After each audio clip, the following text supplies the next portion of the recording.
Welcome to The Explainer. Today, we're uncovering how one civilization shaped entire empires just with the power of words. So, let's jump right in. Our whole story starts with the linguistic mystery around the word translation itself. So get this, scholars think the ancient Chinese word for translation, ti, actually came from the Turkic verb timek. It's this wild idea called sound translation. The word was born from the very act of interpreting. And this tradition didn't just start with the Uyghurs. Their nomadic ancestors already needed translators for diplomacy. You know what's really cool? Grammatical mistakes in old letters are actually clues they were translated into Chinese. Now this is the turning point. Moving from the steppes to cities created the perfect storm for literacy to just explode. And they became incredibly multilingual, mastering all the languages of the Silk Road and translating back and forth.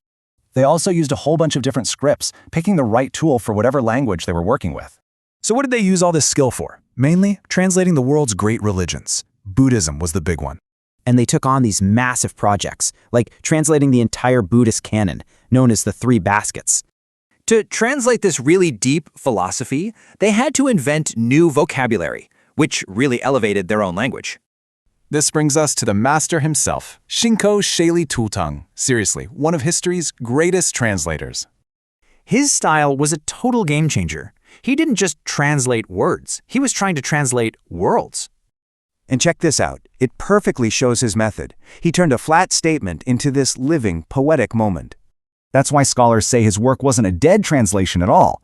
It was a complete, vibrant recreation. In his 700-page masterpiece, he even added 2 of his own stories that weren't in the original text. Okay, so this incredible tradition didn't stop there. It actually became a pillar for the next great empire. People like Anzang and Karuna Das were essential, using their language skills to basically run the whole Mongol Empire. You see, their work created this ripple effect, establishing a tradition of cultural exchange that lasted for centuries. It makes you wonder, if one translator can do all that, what other forgotten histories are just waiting to be revived? All right, let's dive in. Today, we are heading way back to the ancient Silk Road. But we're not just there for the silks and spices. We're there to witness something incredible, a revolution in how ideas themselves traveled across continents and through centuries. I mean, really think about that for a second. Every ancient philosophy you've heard of, every story from a different culture, all of it had to make this huge, almost impossible leap through time and language just to get to us. So how on earth does that actually work? Well, it turns out that for hundreds of years, there was this one remarkable group of people, right at the crossroads of the world, who didn't just have an answer to that question. No, they turned it into a high art form, an art form that would go on to shape entire empires. To really get their story, first we have to understand that this whole idea of translation, it isn't some new academic thing. It's about as fundamental to being human as you can get.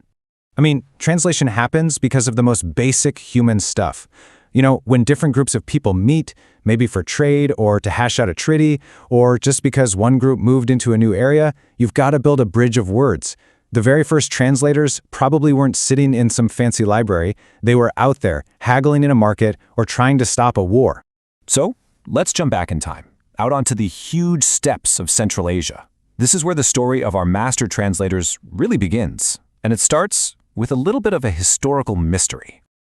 Okay, so you've got this major Chinese historical record, the Sui Shu, written way back in 632 AD, and it makes this really clear statement: the Turkic peoples didn't have a writing system. Simple enough, case closed, right?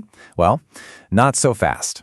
Because get this, another Chinese text, written less than 40 years later, says the exact opposite. The Zhou Shu says, yep, they do have their own writing, and it even looks a bit like the script of the Sogdians. This kind of contradiction is a huge clue for historians that something really big was happening with writing and reading in that part of the world. And this connection, this back and forth, it ran so deep that a lot of experts think an early Chinese word for translator was basically just borrowed from the Turkic word tidi, which means he said. You can almost hear it, right? An interpreter constantly repeating, he said this and he said that, until the phrase itself just became the name for the job. So all of this history of interpreting and language exchange, it totally set the stage for our main characters, the old Uyghurs. These are the people who took that tradition and just launched a full-blown intellectual revolution. And here's the real game changer. As the Uyghurs started to shift from a nomadic life, wandering the steppes, to building these incredible bustling cities like Turfan and Beshbalik, something amazing happened. A whole culture built around reading, writing, and deep thinking just exploded into existence, creating the perfect conditions for a golden age of translation. And the sheer linguistic firepower these guys had was just, wow. We're not talking about just learning the language of the next town over. The Uyghur scholars were masters of Sanskrit, the ancient, complex language of Buddhist texts. They knew Tocharian, a now extinct language from the area. They mastered Sardin, which was like the English of the Silk Road. And of course, they were fluent in Chinese, Tibetan, and Mongolian. It's just staggering. And it wasn't just about speaking these languages. They were experts in all the different ways they were written down. They used the old Kukturk runes, they created their own famous Uyghur alphabet based on Sogdian, and they could read and write in Chinese characters, Tibetan script, you name it. They weren't just multi-literate, they were multi-literate, which is a whole other level. So you have to ask, what was driving all of this incredible brain power? What were they so passionate about translating that they dedicated their lives to it? Well, for the most part, the answer was faith. Yeah, the answer was overwhelmingly about religion. The vast majority of their work was translating sacred texts. Buddhism was the big one, by a long shot. But the Uyghurs also became this intellectual hub for Manichaeanism, Nestorian Christianity, and later on Islam. All these different faiths that were thriving together along the Silk Road. And when it came to Buddhism, they were methodical. They took on the entire canon, the whole shebang, known as the Three Baskets. That meant translating the sutras. These are the stories and parables for everyday people. Then the Vinyas, which are the detailed rules for monks and nuns. And then the Abhidharmas, these incredibly dense, complex works of philosophy. Seriously, translating this stuff required a level of skill that was just off the charts. Okay, but this is where the story goes from impressive to absolutely mind-blowing. Because the Uyghurs didn't just move words from one language to another. They elevated the entire act of translation into a true art form. See, you can basically translate in two ways. You can do a literal, word-for-word translation. It's rigid, kind of like a photocopy. The goal is just to be faithful to the original words. Or you can do a free translation. That's where you try to capture the deeper spirit, the feeling, the meaning. You're trying to create a whole new piece of art in your own language. The early Uyghurs started out literal, but their greatest masters, they chose that second path. And the absolute rock star of this movement was a scholar from the city of Beshbalik named Shingo Sheli Tutung. This guy was a certified genius, fluent in Chinese, Sanskrit, Tocharian, and who knows what else. But his real gift wasn't just knowing all those words. It was knowing how to breathe new life into them. Just look at this famous example from a text he was translating, the Golden Light Sutra. He's at a part where a character performs a good deed, and the universe itself responds. The original Chinese text is super blunt about it. It just says, an earthquake occurred. That's it, 4 simple words. But Shinko Sheli Tutung, he didn't see that as just a fact. He saw it as this huge, cosmically important moment. So he took that flat little sentence and turned it into this beautiful, poetic passage describing how the earth itself trembled with joy, how flowers rained down from the sky, how all of nature was reacting to this amazing moral act. He didn't just translate, he recreated the feeling, the beauty, the meaning. It's absolutely brilliant. Now, you might think a tradition this special would just fade away, but it didn't. In fact, it became the intellectual foundation for the next great world empire. When Genghis Khan and the Mongols came storming across Asia, they were military geniuses, right? But they didn't really have a bureaucracy or even their own writing system yet. So who did they turn to? The Uyghurs. Uyghur scholars became the administrative backbone of the Mongol Empire. They adapted their script to write the Mongolian language and helped write the laws for huge dynasties like the Yuan in China. Their tradition of knowledge was just that powerful. When you really think about it, the story of the Uyghurs is this amazing reminder that knowledge isn't some dusty thing on a shelf. It's alive, and it only survives because people, real people, dedicated their lives to carrying it across that massive gulf of language and time. It really makes you wonder, doesn't it? How much of the world as we know it, our philosophies, our religions, our favorite stories, only exist because a translator like Shinko Sheli Tutung decided not just to change the words, but to give an old idea a brand new, beautiful voice. Welcome to The Explainer. Today, we're talking about a culture that became a superpower on the Silk Road, but not with armies or swords. Their weapon? The written word. We're diving into the incredible story of the Uyghur translation revolution. So let's kick things off with a pretty huge question. How do big ideas, I'm talking about entire religions, philosophies, even just great stories, how do they actually cross borders? How do they jump from one language to another? It's something we barely think about today, but for most of human history, this was a massive, massive challenge. Well, the answer, of course, is translation. It's this incredibly complex art, and for hundreds of years, right there in the middle of the Silk Road, there was one culture that didn't just do translation, they absolutely mastered it. And in doing so, they literally changed the world around them. So to really get their story, we gotta rewind way back. Think about it. As ancient groups of people started moving around, trading, sometimes fighting, they had this basic, fundamental need to talk to each other. And that's where the interpreter comes in. This act of translation is really as old as we are. Okay, so before we jump right into the Uyghurs, we actually need to talk about their ancestors, people like the Huns and the Gökturks. These were early Turkic groups who were always, and I mean always, on the move. They were bumping up against other empires, and all that interaction meant they desperately needed people who could build linguistic bridges.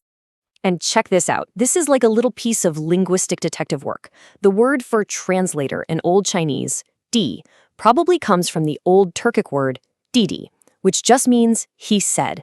Isn't that cool? You can practically hear the ancient interpreters saying, okay, he said this, and then he said that. It's this tiny clue that tells us these Turkic peoples were the go-betweens of their world. But here's where things get a little messy. When we look at the historical records for these early groups, it's complicated.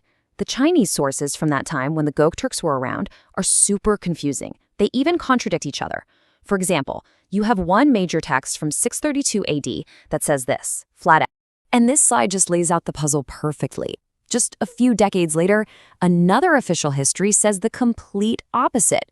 So you've got one source saying, nope, no writing, and another saying, oh yeah, they have their own writing, and it's kind of like the Sogdians. The Sogdians, by the way, were these major traders in Central Asia. So what does this tell us? It tells us that even for people living back then, the whole question of literacy for these nomadic groups was super complex and probably changing really, really fast. All right, so let's get to our main event, the Uyghur translation revolution, from nomads to scholars. Because the Uyghurs, they made this huge societal change that took this whole murky question of literacy and just ignited it. It turned into an absolute explosion of scholarship, a genuine revolution in translation. So you're probably asking, how did this even happen? Well, it was kind of like a four-step process. First, and this is key, they stopped being nomads. The Uyghurs settled down and started building actual cities. Then, those cities, they flourished into these amazing cultural hubs. Step 3, all of a sudden you have widespread literacy. And finally, once you have a whole society that can read, they get hungry for new ideas. And the only way to feed that hunger was to go out and translate all the great works of the world. And wow, were they in the perfect spot to do this? Just look at this list of languages they knew and translated. We're not just talking about being bilingual. These people were true polyglots. They were fluent in the languages of religion, philosophy, trade, the whole shebang. They could read Sanskrit from India, Chinese from the East, Sogdian from right there in Central Asia. It's incredible. And get this, it wasn't just about speaking the languages. They were masters of all these different alphabets too. They used the old Gökturk script, but then they took the Sogdian script and adapted it to create their very own super efficient Uyghur alphabet. Plus, they knew the writing systems of all their neighbors. I mean, this was a culture that truly lived and breathed the written word in every single form. Okay, so what was the engine behind all this? What was so important that it justified this massive effort? The main answer is faith. See, the Uyghur cities weren't just melting pots for languages, they were melting pots for religions too. And this chart really spells it out. They were translating sacred texts from 4 major world religions. You had Manichaeanism, which is this cool blend of Zoroastrian and Christian ideas. You had Nestorian Christianity, an Eastern form of the church, and later on, Islam. But as you can clearly see from this chart, the huge, overwhelming focus of their efforts was on Buddhism. And man, did they go deep. They weren't just skimming the surface, translating a few popular stories here and there. No way. They set out to translate the entire Buddhist canon, the Tripitaka, or the 3 baskets. That means the sutras, which were stories for everyday people, the Vinyas, which are these really dense rulebooks for monks, and then the Abhidharmas. We're talking seriously complex, high-level Buddhist philosophy. This was a project of absolutely staggering ambition. Okay, so this next part, I think, is the most incredible piece of the whole story, because it's not just about what they translated, it's about how they did it. Their whole approach to translation evolved from just, copying words into a truly sophisticated literary art form. So, in the early days, a lot of translations were really literal, word for word, which, sure, it's accurate, but it can feel kind of stiff, dead on the page. But the Uyghur masters, they developed what we now call free translation. They weren't just swapping words. They were basically recreating the work. They were focused on capturing the spirit, the poetry, the deep meaning, all to make it truly beautiful and powerful in their own language. And if this artistic approach had a superstar, it was this guy, Shinko Sheli Tutang. He was a scholar from the city of Beshbalik, and he was a flat-out linguistic genius. He didn't just know a bunch of languages. He really, truly understood literature. To really get a feel for his genius, let's look at a specific example. It's from his most famous translation, the Golden Light Sutra. In the original Chinese version, there's this key moment, and it's described with this super blunt, simple phrase. Okay, so Shingo Shili Tutang sees this phrase, and he gets it. He understands the spiritual meaning behind that simple fact. So what does he do? He transforms an earthquake occurred into this absolutely beautiful, poetic passage. He describes the entire universe reacting to a good deed, with flowers raining down from the sky and the earth trembling, not out of violence, but out of pure joy and reverence. See? He didn't just translate the words. He translated the munder. This whole intellectual tradition, it was so powerful that it actually outlasted the Uyghur Empire itself. As their political power started to fade, their cultural influence just got stronger, and it ended up shaping the next great empire to come along. And this timeline really lays it out. We're talking centuries after their own golden age, and you've got Uyghur scribes, administrators, and translators who were absolutely essential to the Mongol Empire. Guys like An Zhang were trusted advisors in the courts of Genghis Khan and Kublai Khan. Think about that. They brought their writing systems, their skills in running things, and of course, their incredible tradition of translation to help manage one of the biggest empires the world has ever seen. So, this all leaves us with a pretty powerful thought to end on, doesn't it? The story of the Uyghurs is just this incredible reminder that history isn't only about armies and kings. It's also shaped by scholars working away in quiet rooms. When you think about it, behind almost every big idea that's ever traveled around the world, there's the patient, often completely invisible, creative work of a translator, someone who built a bridge so that idea could cross from one world into another. Okay, let's unpack this. Welcome to the deep dive. Our mission today is to really cut through the noise and give you the foundational understanding of what is, I think, one of history's greatest intellectual feats. We are diving deep into a fascinating culture today. One that didn't just passively, receive knowledge as it traveled along the Silk Road. Not at all. We're exploring a civilization that actively engineered its own language, Old Turkic, to be able to handle incredibly complex philosophy, science, and high-level poetry. And our sources for this are just incredible. They detail the astonishing translation activities of the ancient Turkic peoples, and we're focusing specifically on the old Uyghurs. Right, so that's the core focus. That's the core.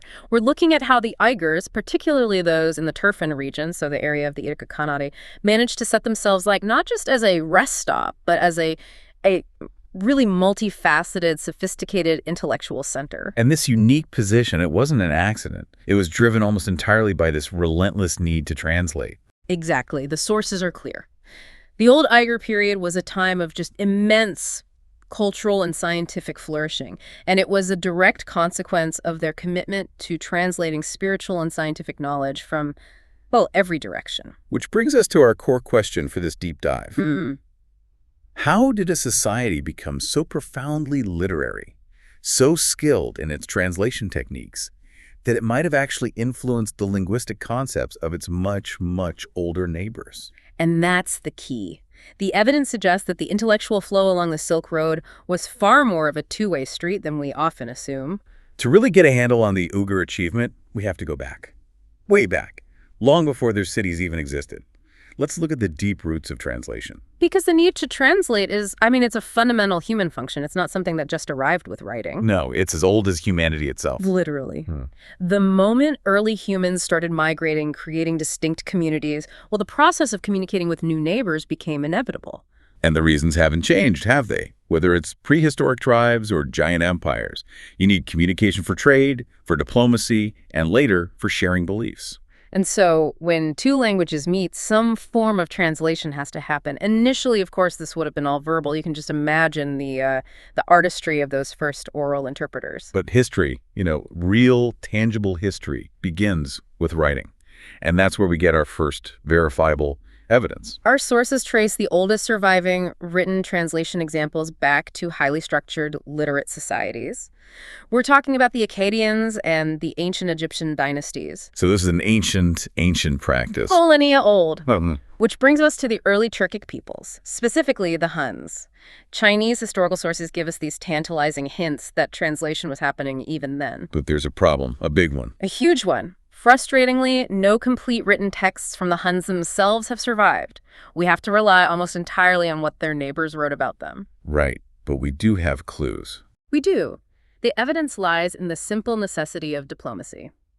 The sources document extensive written correspondence letters going back and forth between Hunnic rulers and the Chinese emperors. And for that to work, you absolutely need a translator, someone to make sure those political and military agreements are properly understood and written down. Exactly. And this is where the modern linguistic detective work gets really interesting. Researchers looking at these ancient letters today are in the middle of this big scholarly debate. About what language they were originally written in. Precisely. Some scholars argue the letters were just written in Chinese, maybe by administrators at the Hunnic court. But a lot of research now suggests they were actually translations into Chinese from an original Turkic or Hunnic language. And the proof is in the mistakes. It's the grammatical fingerprint.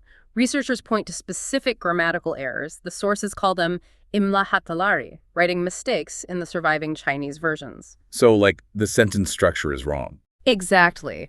The errors suggest that the text was written by someone trying to force the syntax of a Turkic language onto the rules of Chinese grammar. It just doesn't quite fit. So even though the original is lost, the flawed copy is itself a piece of evidence. It confirms this high-level written translation was going on. It's proof by imperfection. The need was so great they were writing official documents even if their scribes weren't, perfectly fluent. And here is where it gets really compelling for me. Because the influence might not have just been one way. It might have gone the other way, too, shaping the very idea of translation in ancient China. This is one of the most surprising things in the source material. We're talking about the etymology, the origin of the Old Chinese word for translation. And it suggests this fundamental concept was actually borrowed. The Old Chinese term for a translator or an interpreter was ti or dedi.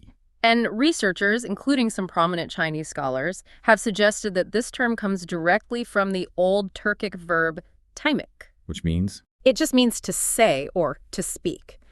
And the theory of how dedi was adopted is just wonderful. It's rooted in the act of oral interpretation. I can almost picture it. The idea is that the term dedi came from the interpreter constantly repeating the phrase dedi, which means he said, to separate the original speaker's words from his translation. Right.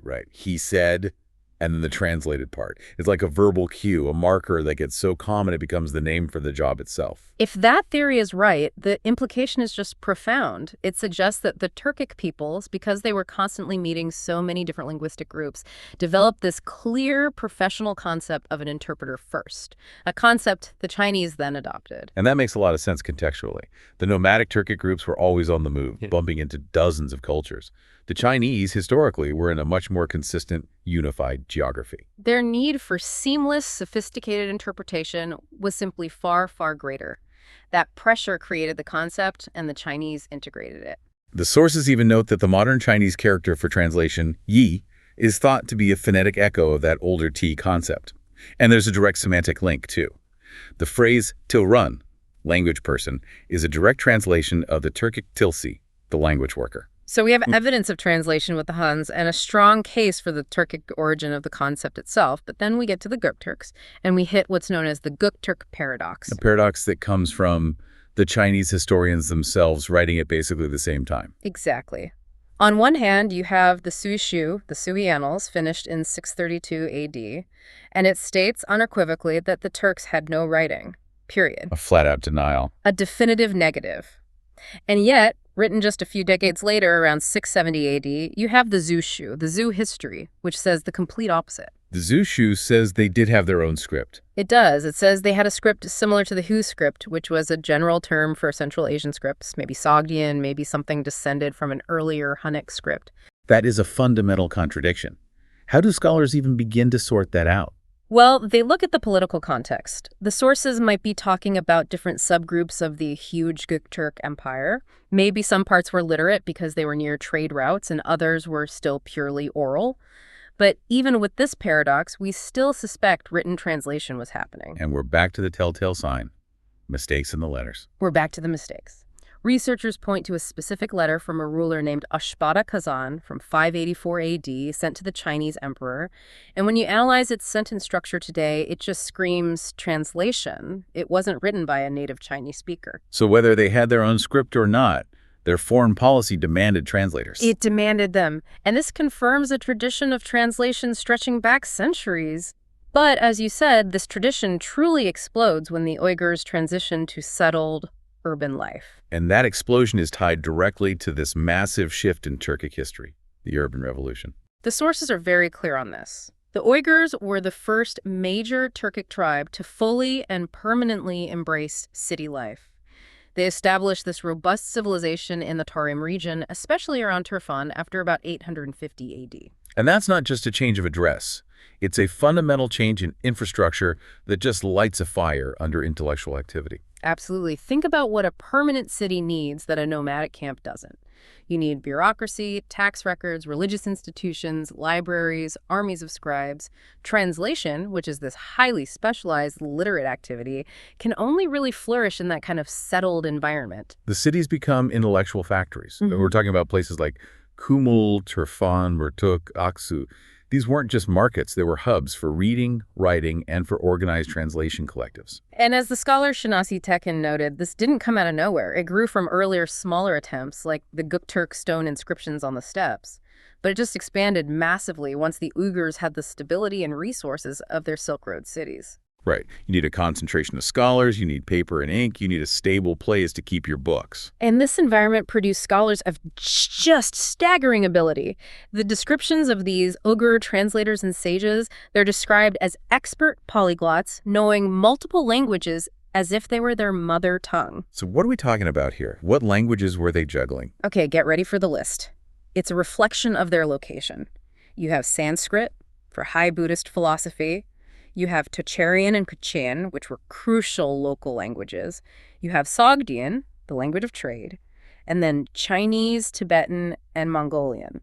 That is basically every major knowledge system circulating in Central Asia at the time. And that's just before Islam.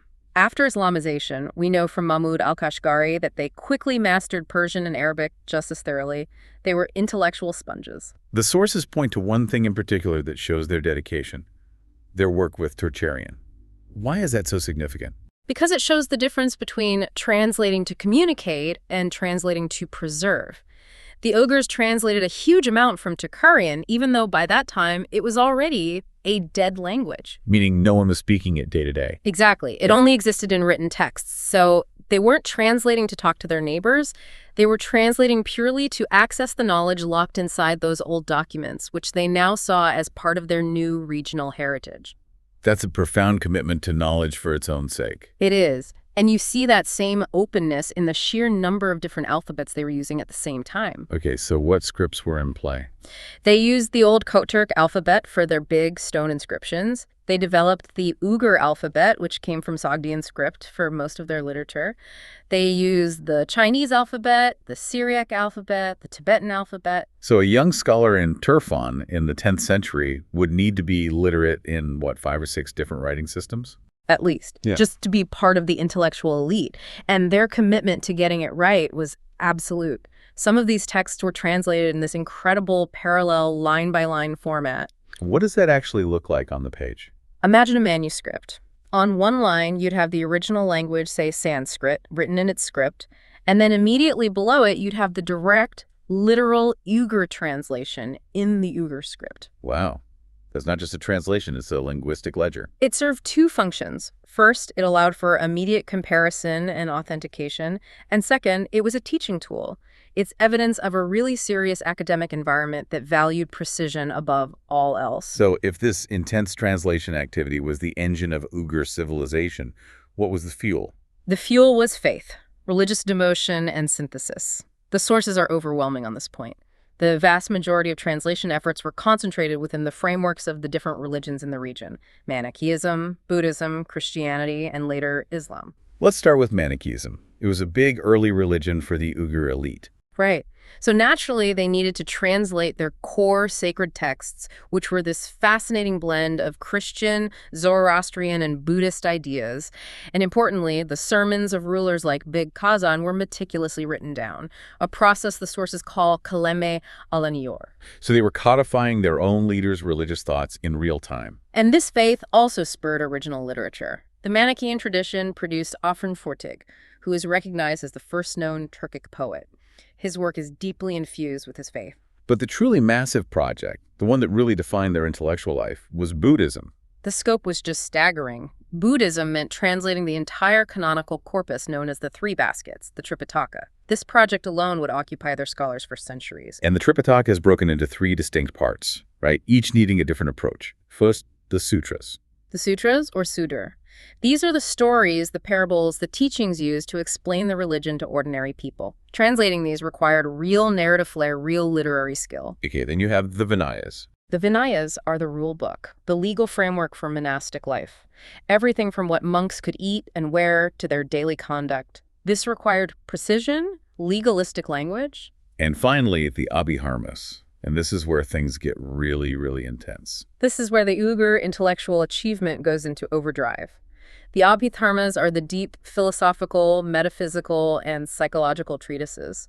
We're moving way beyond stories and rules into abstract logic, the nature of consciousness, causality, emptiness. So translating these wasn't just difficult, it was an act of linguistic creation. That's the critical point. The translation of the Abhidharmas was so challenging because the translators had to invent an entirely new, sophisticated, and frankly scientific vocabulary in the Turkic language. These concepts had no native equivalent. They couldn't just find a word that was close enough. They had to build the concepts from the ground up using Turkic roots. Precisely. To translate a core concept like shunyata, emptiness, or praticcasamutpada, dependent origination, you need a precise, unambiguous term. The process was so deliberate that the sources say it elevated Old Turkic to the level of a language of science, a bilim dili seviyesi. That's just a mind-boggling achievement. It shows a conscious, organized effort by these translation collectives, the Seviri Semi, to not just absorb knowledge, but to fundamentally empower their own language to handle the highest levels of abstract thought. It's an incredible intellectual discipline. They weren't just taking loan words, they were actively shaping their language to be a vehicle for global philosophy. And while Buddhism was clearly the main event, what about the other faiths? We definitely see Christian works mostly from the Nestorian branch. The surviving texts are fewer, but they include things like translated hymns and parts of the Gospels. And then later on, Islam arrives. Right. From the 10th century onwards, you start to see Islamic texts entering the Uyghur sphere. The first major project, once the faith was established, was the translation of the Quran. And what style did those early translations take? Interestingly, they went right back to that very strict, very literal, line-by-line, word-for-word style we talked about, the Satir Arasa. Which is the exact same style they used for the very first Buddhist text, like the Nirvana Sutra. It's a striking parallel, and the reason is likely the same: profound reverence for the sacred text. Whether it's the Nirvana Sutra from Sanskrit or the Quran from Arabic, there's this initial theological reluctance to change a single word of the divine structure. Even if it makes for a clunky, awkward translation in the target language. Even then, precision and fidelity to the original word order trumped readability in that initial phase. Which brings us to this fascinating evolution, this journey of the Uyghur translation style, from that purely literal, meticulous approach to something truly living and artistic. The first phase, as we said, was defined by that parallel, literal structure. But rigidity often leads to innovation. A breakthrough had to happen. And that breakthrough is widely considered to be the translation of a work called Maître Simet. Specialists see this as, in the moment, a truly meaningful translation tradition was established in Turkic history. Now, this was the one from Tocharian, the dead language, right? Correct. And its survival is largely thanks to the Uyghurs. But more importantly, scholars call the translation of Maitre Simit the first true translation, the ilk gershek Turkme. It was this critical shift away from word-for-word rendering toward genuine interpretive translation that cared about meaning and fluency. So if Maitre Simit was the breakthrough, what work represents the absolute peak, the pinnacle of the mature Uyghur style? That would be the monumental 700-page work known as the Altun Yaruk, the Golden Light Sutra. It's the ultimate testament to the sophistication they achieved. And with this work, we are clearly no longer talking about a dead translation, an ulu bir sevir. This is where they embrace the free translation model, the servis sevri modellini. And that model gives the translator incredible freedom. It's interpretive, it's explanatory, it's commentary-driven. And to do that, you need a translator who isn't just bilingual. You need someone who is profoundly confident, who deeply understands the philosophy, and who is a literary artist in their own right. The goal isn't just accuracy anymore. It's beauty and power. That's the essence of it. The translator becomes a co-creator, an artist, and scholars note that the Uyghur translators often took texts that were maybe a bit dry or dead in the original Sanskrit or Chinese and just breathed new life into them, giving them this vibrant poetic structure in Turkic. They revitalized them. They did. And we have a perfect example of this. A Chinese researcher did a side-by-side comparison of the original Chinese text of the Altun Yaruk with the Uyghur translation. Lay it on us. In the original Chinese, a passage might simply state, "An earthquake happened." 3 words. A basic factual statement. Historical note. Exactly. But the Uyghur translator, the great master Shankushili Tutung, he took that simple phrase and transformed it into this magnificent, multi-line poetic passage. He didn't just report it. No. He described how the heavens rained flowers, how the earth shifted and trembled, and he explicitly linked this cosmic event to a virtuous deed that had just been performed by a character in the story. So he took a 3-word fact and turned it into a 7-line poetic interpretive event. He gave it meaning. It's an immense act of creative and philosophical artistry. He's using the full power of the Turkic language to enhance the spiritual impact of the text for his audience, going far beyond the original. And he didn't just stop at poetic flourishes. He made major structural changes too, which seems incredibly bold for a sacred text. He took what the sources call brave steps. Shankushili Tutung actually added 2 magnificent introductory stories, Oiku to the Altun Yaruk, that were not in the Chinese source text at all. How could he justify that? That seems incredibly risky. The justification was almost certainly pedagogical. He was curating the experience. He wasn't interested in a simple copy. He wanted the text to have maximum impact on his Turkic audience. Adding these foundational stories made the complex philosophy that followed more relatable, more memorable. He understood his job was to make the wisdom land, even if it meant improving the vessel that carried it. He defined a legacy. And the success of this whole project really rests on the shoulders of these incredible individuals. We should talk about some of these heroes of the word. Let's do it. Let's start at the very beginning of this written tradition, with a figure named Sisen. Sisen lived around 190 to 250 AD, so this places him right in that Hunnic period we discussed. He's recognized in Chinese history as the first known translator in this whole cross-cultural tradition. We don't have his native name, only the Chinese version, but they gave us a surprisingly detailed physical description of him. Which tells you how important he was. The records describe him as tall, dark-complexioned, thin, with oligozolite or gray eyes, and a keen, intelligent gaze. He was from the Ili region and translated from various Central Asian languages into Chinese. That level of detail suggests he was a highly respected, high-value individual at the Han court. Absolutely. Then, fast forward a bit to Altun Kuluk, born in 488 AD into a high-ranking military family in China. He represents this bicultural elite that was emerging. And his unique skill was that he was an artist in both cultures. Exactly. He could write poetry and sing songs fluently in both his native Turkic and in Chinese. And his great achievement was translating an ancient Turkic folk song, the Turak Kusu, into Chinese. And this wasn't just a private project. Not at all. His translation was so good, it was included in the very influential Chinese poetry collection, the Yusi. So this shows that cultural flow going both ways. Uyghur culture wasn't just absorbing, it was contributing its own traditions to the Chinese literary world. Okay, so moving into the heart of the Buddhist periods, we meet Ratnarakshiti Asari. And that name tells a story. Asari is Sanskrit for teacher, or hoka. It shows how deeply this Buddhist academic identity was ingrained.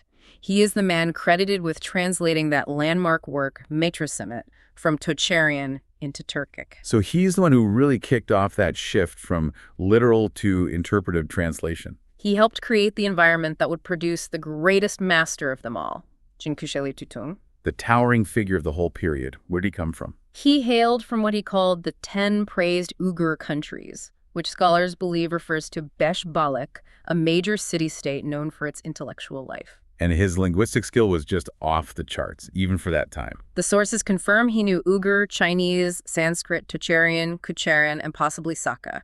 His work on the Altan Yuruk was a synthesis of his mastery of all these languages and traditions. And his legacy is that free, artistic, informed style. He proved that Old Turkic wasn't just a language of trade, but a language of profound literature and philosophy. And this intellectual foundation was so strong that it outlived the Uyghur kingdom itself. It carried on right into the Mongol era. So this tradition didn't just die out. Not at all. When the Mongol Empire exploded onto the scene, the literate, multilingual Uyghurs were indispensable.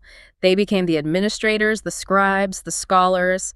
They essentially taught the Mongols how to run a written empire. And you can see that formalized when Kublai Khan sets up his own state-sponsored translation committee in the 13th century. That committee, created to handle the massive amount of paperwork in the new empire, officially included 2 Uyghurs who are noted for their skill in Chinese and Tibetan. It shows that the Uyghur tradition was formally recognized and built upon by the next great power. And the sources list some of these later translators by name. We have Unzan or Arasan, maybe the most famous of the Mongol period. There's Karunadas, who worked with Sanskrit and Tibetan texts. And then there's Pratnashiri. Pratnashiri is the epitome of this legacy. He was noted for knowing 5 languages: Uyghur, Mongol, Chinese, Sanskrit, Tocharian, and Tibetan. Imagine the mental flexibility required. That's fluency across multiple language families and half a dozen scripts, just to do your job. And it was a valued job. These individuals, and others like Arun Tomar, who helped compile laws and histories for the Yuan dynasty, were vital to the empire. It's telling that many of them received state awards for their work. So when we put all these pieces together, what does it all mean? The sources paint this picture of a civilization that saw translation not just as a tool, but as a core act of cultural creation. The Uyghur tradition is a blueprint for intellectual synthesis. They took all these disparate, sometimes dead sources, and through sheer scholarly effort and interpretive genius, they created a vibrant literary language. They empowered Old Turkic, raising it to a level where it could handle the most complex ideas in the world. And if you connect that to the big picture, it proves the value of prioritizing knowledge. The Uyghurs wanted knowledge so badly, they mastered every language and script they needed to get it. They deliberately sought out the hardest texts in the world to make sure their own language was up to the task. It's a commitment to knowledge that very few societies have ever matched. A truly inspiring history of disciplined intellectual achievement. So, for a final provocative thought for you, the learner, to consider, we talked a lot about the translation of the Abhidharmas. Now, put yourself in the shoes of Shinkushili Tutung. You are forced to create entirely new concepts in your own native tongue just to understand and translate Buddhist metaphysics ideas about reality your language has no words for. What fundamental, long-lasting changes would that process force upon your everyday language? How would that deliberate linguistic engineering create entirely new ways of thinking and seeing the world for generations to come, who only know the new Turkic terms you invented? Welcome back to The Critique.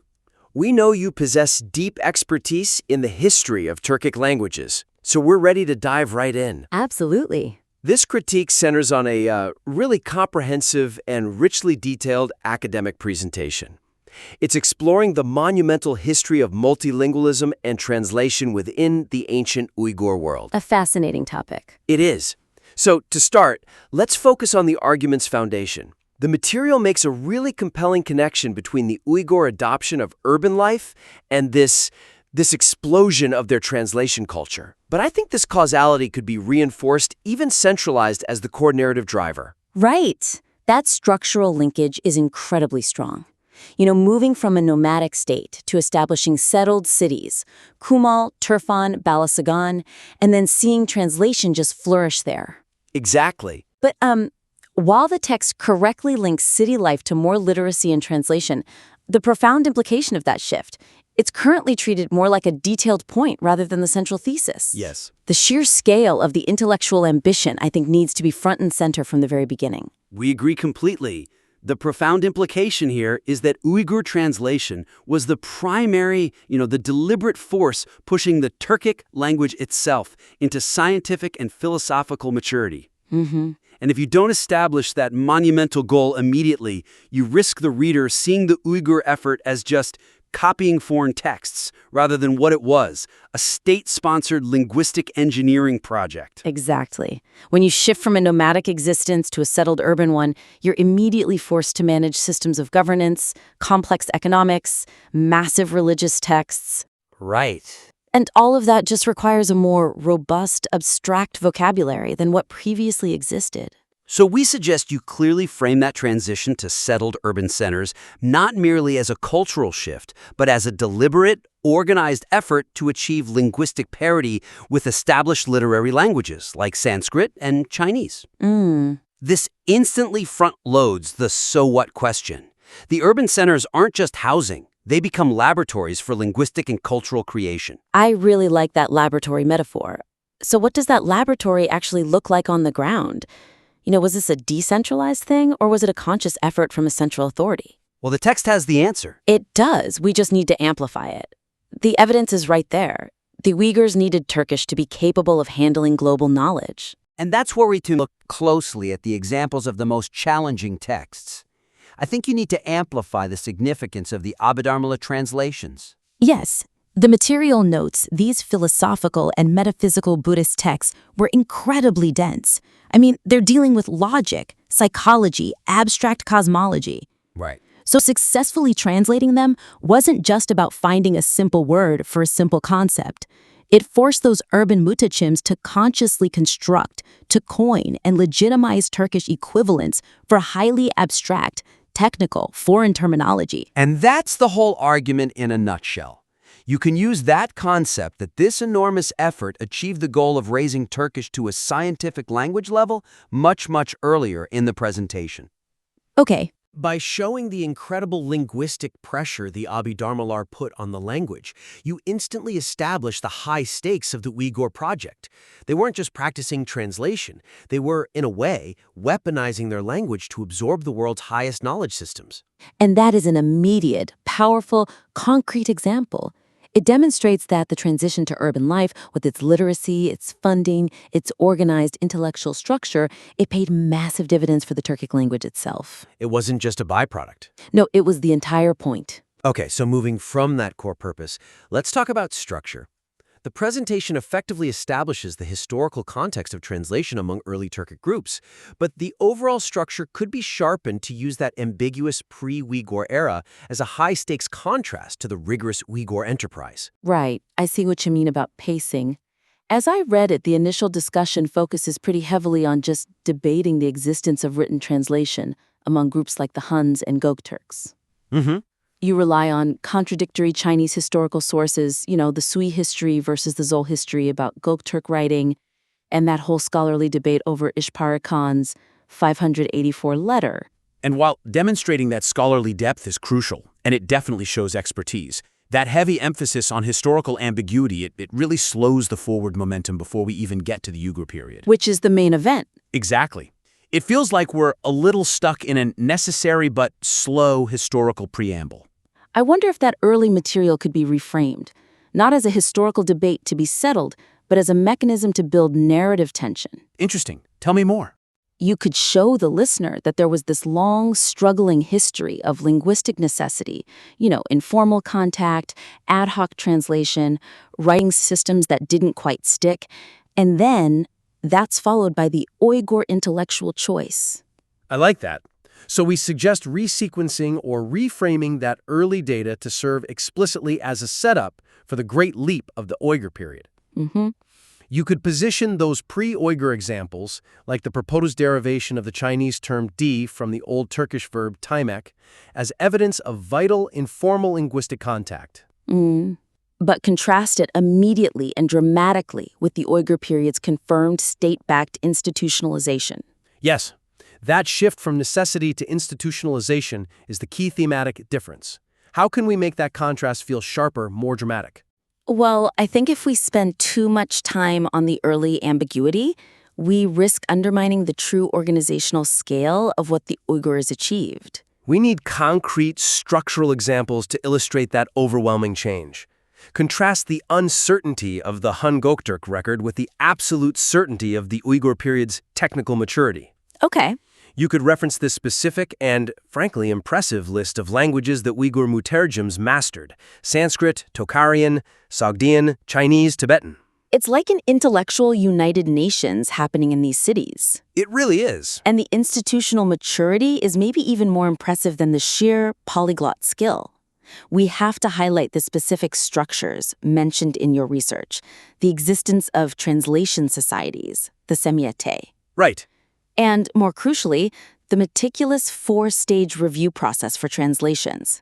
A 4-stage review process? I mean, think about the bureaucratic and intellectual infrastructure you need to sustain that level of rigor in the 9th and 10th centuries. It's incredible. It is. The notes indicate these stages ensured fidelity to the source, linguistic clarity in Turkish, and this is key, cultural and literary quality. Wow. That level of quality control illustrates an organizational maturity that just wasn't there before. It shows the Uyghur effort was a deliberate civilization-building project, not just a collection of individual efforts. That structure is the perfect foil to the pre-Uyghur ambiguity. Okay, shifting gears now. Let's look closely at the section discussing the evolution of the translation style itself. The material introduces some fascinating evidence of a sophisticated, self-assured translation philosophy, particularly that shift from literal methods to the free translation model. This warrants, I think, deeper analytical exploration as a key intellectual achievement. That philosophical evolution is utterly compelling. The material notes the progression from that early line-by-line parallel translation. Right, which is similar in spirit to early attempts at translating the Quran or other sacred texts where religious fidelity demanded strict adherence. Exactly.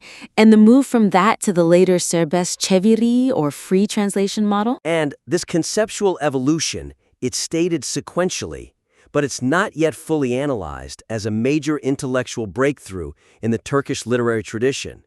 This progression from strict textual compliance to interpretive freedom needs to be positioned as a massive turning point. It signals a huge amount of intellectual self-confidence. Absolutely.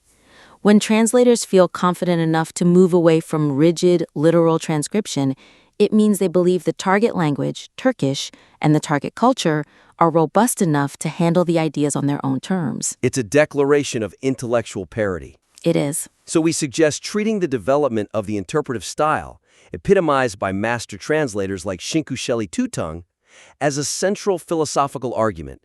This confidence showed that these expert translators felt empowered not just to replicate the source texts, but to actively enliven or even improve them. I love that idea of enlivenment. Scholars noted that this dynamic approach could literally revive dead Sanskrit texts. What an image! It's incredible. It suggests the Uyghur translators saw themselves as more than just conduits. They were artists, injecting vitality into ancient material. And we need to ground this profound philosophical shift in someone specific. Let's move beyond general statements. Dedicate specific focus to Shinku Shelley Tutong's work on the 700-page masterpiece, The Altun Yarak. Use his actions to illustrate his audacity. His editorial decisions are incredible examples of this confidence. For instance, the notes mention him adding 2 magnificent introductory stories to the Altun Yarak that were not found in the original source text. So he wasn't just translating? No, he was acting as a primary editor and author, planning and arranging the flow of the material for a Uyghur audience. That's cultural adaptation taken to a whole new level. And even more powerfully, consider that famous literary contrast. This is the moment that really has to land with the listener. Where a simple, kind of dead Chinese phrase merely stated, flatly, there was an earthquake. Pure information. Shinku Shelley Tutung transformed it into something cosmic. Yes. The difference is staggering. He turned that dry report into a vivid, beautiful, poetic passage describing the cosmic impact of a virtuous deed, including flowers raining from the sky, the earth moving. The heavens responding. Exactly. That transformation showcases artistic and cultural adaptation. It proves that the Uyghur translation effort was fundamentally about creating new, high-quality indigenous literature, moving way beyond just preserving religious texts. Right. When you analyze that shift from flat reportage to poetic marvel, you're defining the intellectual difference between a technical linguist and a self-assured literary master. It demonstrates how the translators used the infrastructure of the city, the rigor of the translation societies, and all their polyglot skills, all to deliberately elevate Turkic literature to an artistic and philosophical peak. The move to Sarbischevri wasn't a relaxing of standards. It was the ultimate elevation of their literary standards. This is an immense, deeply researched piece of work.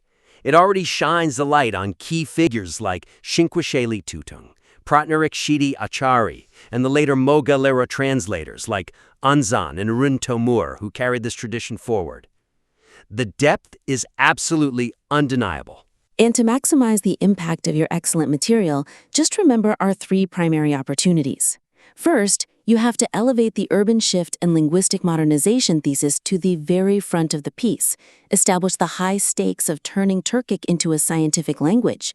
Use the Abhidharma Loss Kanajana as your proof. Second, tighten the structure by reframing that ambiguous pre-Uyghur history. Use that early uncertainty to create a stronger, high-stakes contrast with the sophisticated Uyghur institutions.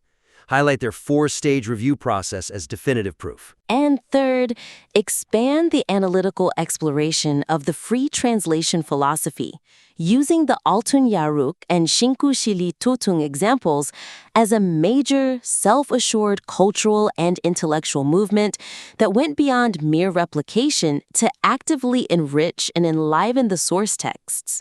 Take these high-level suggestions and focus on framing the Uyghur Project as the monumental, deliberate undertaking it clearly was.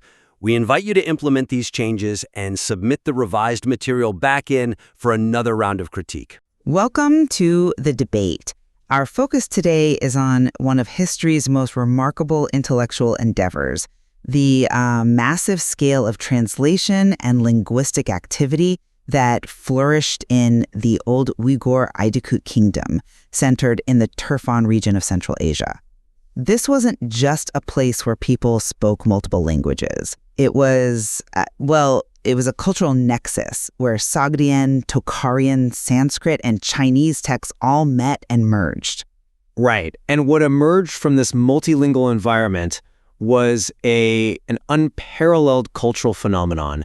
The sheer volume and, I think critically, the complexity of the philosophical, religious, and scientific material they chose to tackle, it really speaks volumes about the intellectual ambition of the Uyghur civilization. Absolutely. I mean, they committed resources on a scale we rarely see. But this project, this almost breathtaking commitment to textual transfer, it raises a central critical question about the intent and ultimate achievement of that labor. Was the primary accomplishment of Old Uyghur translation structural fidelity to the source texts, meaning the reliable, accurate transmission of essential, often sacred knowledge across cultures? Or, and this is where I come at it from a different angle, was the most significant and lasting result the conscious, creative, interpretive development and intellectual elevation of the Turkic language itself? I would argue that translation, in this context, was fundamentally a radical act of linguistic modernization and, really, cultural self-creation. And I maintain that the goal was first and foremost faithful transmission. This was driven by the absolute necessity of doctrinal accuracy, particularly as the Uyghurs embraced these global, written religious traditions. We can trace the historical origins of this practice back to pure functional necessity, which then defined the subsequent institutional methods. I see why you emphasize that foundational necessity, but the most mature achievements of this era, they show a profound pivot. They move from necessary transcription to sophisticated literary creation.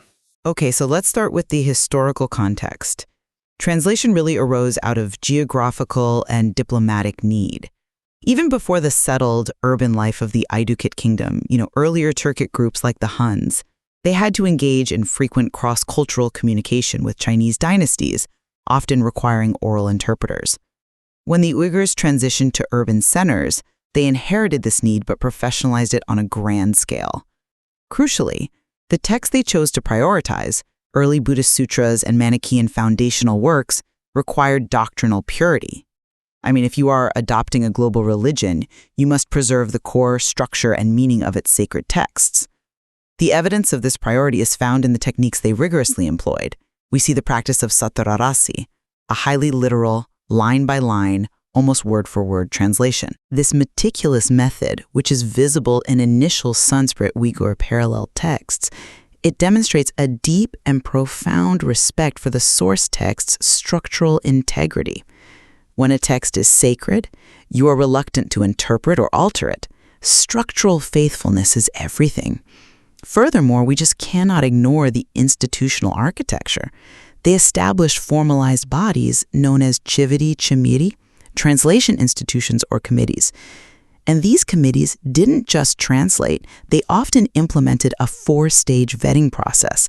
This institutional rigor, this meticulous quality control designed to check and recheck for error, it points squarely toward fidelity and preservation of truth as the paramount institutional goal. That organizational commitment to quality is compelling, I agree. But I would argue that what they considered quality evolved beyond simple structural preservation. While fidelity was a necessary starting point for any translation, the defining characteristic of old Uyghur intellectual life was the aggressive, deliberate adaptation and intellectual elevation of the Turkic language. The sheer proliferation of sophisticated urban centers like Turfan and Kumul fostered an environment of widespread literacy and, frankly, competitive scholarship. Translation stopped being a necessary diplomatic service and became the core vehicle for cultural flourishing. And here is the key. They were not just interested in narrating stories. They were interested in conveying the most abstract, technical ideas from the wider world. Translation stopped being a necessary diplomatic service and became the core vehicle for cultural flourishing. And here is the key. The ultimate intellectual test they passed was translating the Buddhist Abhidharmas.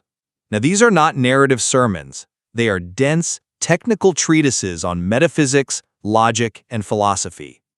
To translate texts like these successfully, the scholars were forced to coin new, sophisticated terminology, sometimes enriching the Turkic lexicon with hundreds of new abstract words. This wasn't just finding equivalents. This was a conscious, nation-building effort to raise Turkic to the status of a scientific language, what they called bilim dili seviyesi.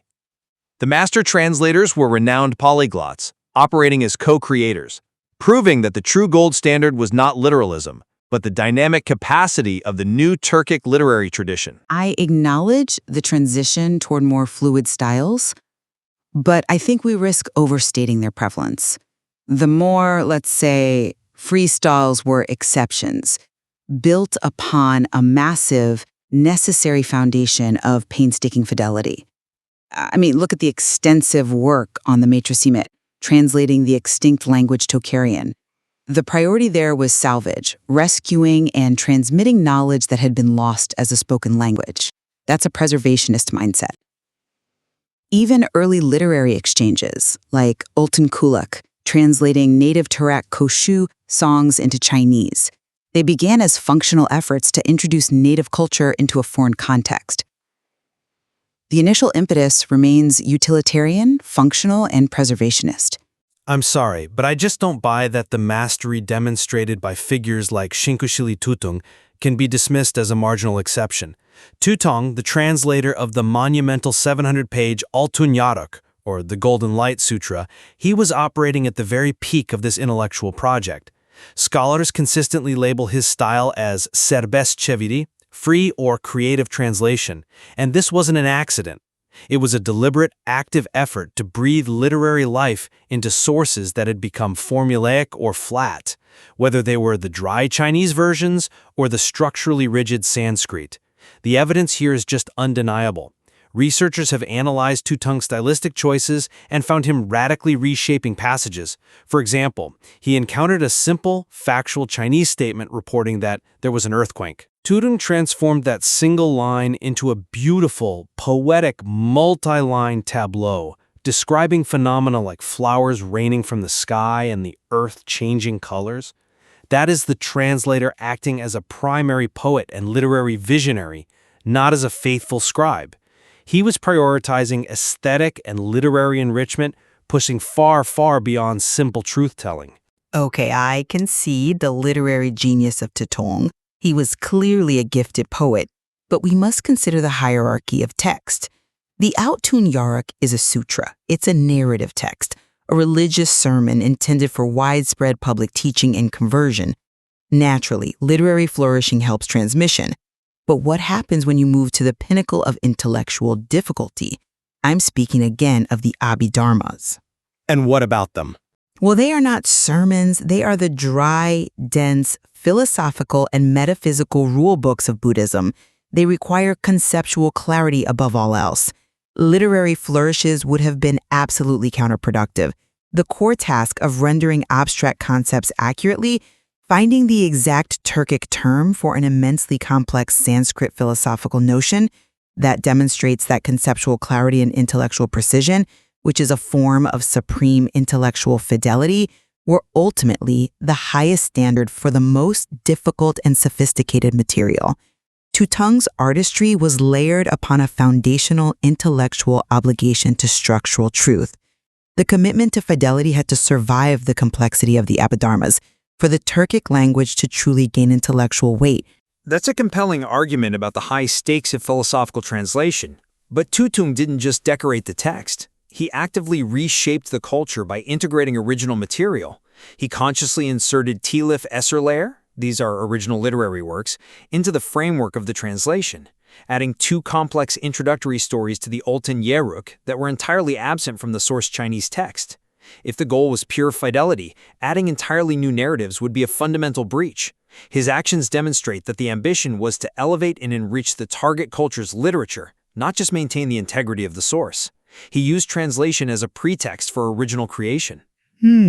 Let's step back and examine the very roots of the practice. Researchers studying the history of terminology have made a fascinating connection. They suggest that the Old Chinese term titi, which was used for interpreters in translation, actually derives from the Turkic verb taimek, meaning to speak or to say. That's a powerful etymological claim. It is, and if this tracing holds, it implies that the concept of institutional interpretation and translation was crystallized and popularized by Turkic groups from the Huns to the Uyghurs, whose nomadic, expansionist nature necessitated frequent, high-stakes cross-cultural communication far more than the comparatively settled societies they encountered. This history underlines that translation was a dynamic tool developed by Turks for wide, active, and dynamic interaction, proving its centrality to their cultural identity and ambition. I find that history fascinating, but I think you're interpreting that dynamism as artistic ambition. I see it as reinforcing the utilitarian origins. The presence of early interpreters like Sisen or Altun Kuluk working predominantly in diplomatic, military, or trade settings proved the genesis was functional. It was about bridging necessary communication gaps under political pressure. The professionalization you cite when the Uyghur settled in Turfan was simply the inevitable institutional refinement of a required skill. It was a means to an end, stability in communication. But professionalization in urban centers meant moving decisively beyond the mere function of a tilchi, a simple interpreter. The key Uyghur translators were not just linguistic brokers. They were intellectual titans. Sources describe them as polyglots who mastered 5 to 7 languages: Sanskrit, Tocharian, Sogdian, Chinese, Tibetan, and knew them like their mother tongue. This level of linguistic mastery demonstrates an intellectual commitment that vastly exceeds mere functional necessity. The key figures, Pratnadakshiti, Achadi, Shingusheli Tutung, were known by high scholarly and religious titles like Achardi, meaning master, or Tutung, meaning patron or master. This means they were viewed by their society as intellectual masters whose explicit role was to build a new, rich written culture in Turkic, not just to respectfully transcribe a foreign one. They were architects, not merely conduits. Fair enough. But if the goal were purely linguistic development, why was the focus so overwhelmingly on religious texts? We see translation activity across 4 major global religions: Manichaeism, Buddhism, Nestorian Christianity, and Nascent Islam. This overwhelming scope confirms that the driving force was the urgent need to secure, stabilize, and institutionalize sacred knowledge within the rapidly developing Uyghur social and political identity. The stakes here are incredibly high.